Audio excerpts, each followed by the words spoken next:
Bonjour Jérôme. Bonjour. Pour Paddle Magazine, il est là. C'est un joueur de paddle. Enfin, il connaissait déjà le paddle avant que ce sport se développe en France. On est à l'Arbois. Ravi de voir se développer un club comme celui-ci, pas très loin de chez toi. Oui, bien sûr. C'est un sport que j'apprécie beaucoup, qui est très ludique, qui nécessite pas forcément beaucoup d'heures d'entraînement ou de pratique pour commencer déjà à bien s'amuser. Donc moi qui ai découvert ça en Espagne il y a quelques années, je sais que les gens vont vraiment aimer la pratique du paddle. Donc je trouve que c'est bien qu'il y ait un club qui s'implante comme ça avec autant de terrain, parce que je pense qu'il y aura de plus en plus de gens qui vont venir. Est-ce que lorsque tu es rentré en France, tu jouais ou poursuivais ton apprentissage au paddle, ou est-ce que tu avais... Non, en fait, c'est vrai que quand je suis rentré en France il y a 4 ans à Toulouse, il n'y avait pas forcément de club.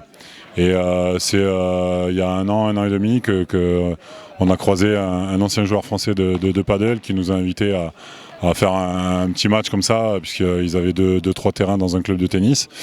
Et voilà, c'est comme ça qu'on a repris le contact avec le paddle, et on savait en plus qu'il y aurait des terrains qui seraient construits ici, donc on avait hâte de déménager à Aix pour pouvoir à nouveau pratiquer.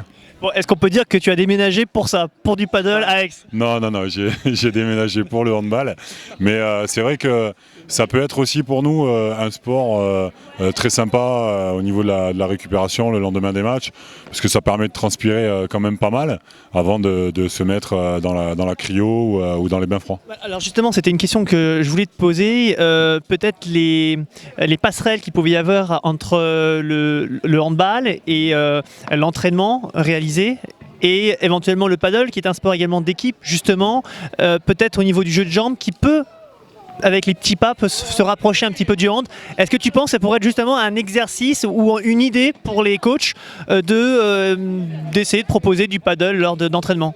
Oui, bien sûr. D'ailleurs, il y a certains coachs qui se sont mis à faire du badminton après les séances de musculation, puisque quand on fait beaucoup de travail sur les membres supérieurs, c'est vrai que pour déverrouiller un petit peu les épaules, on a l'habitude de jouer au badminton.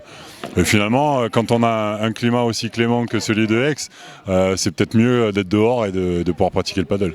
Bon, est-ce qu'on a la chance de te voir prochainement, je sais pas moi, à faire un peu de compétition pour s'amuser, voire un peu plus quoi d'ailleurs, pour s'amuser ou pour... Pourquoi pas, hein, quand j'aurai terminé ma carrière de joueur dans quelques mois, c'est vrai que je pourrais me mettre un peu plus assidûment à la pratique du paddle. On te verra ici? Il y a des chances. Après, je sais qu'il va y avoir des terrains aussi qui vont être implantés là où on s'entraîne, nous, et où on joue au Val de l'Arc. Donc ça sera peut-être plus pratique pour nous d'aller au Val de l'Arc, mais de toute façon, on viendra pratiquer, oui, bien sûr. Ok, merci Jérôme, merci beaucoup. Ça marche. Allez, on va sur le terrain là. Ouais, allez, on y va. Bon après-midi. Merci, super. Merci, super. Ouais, donc en fait,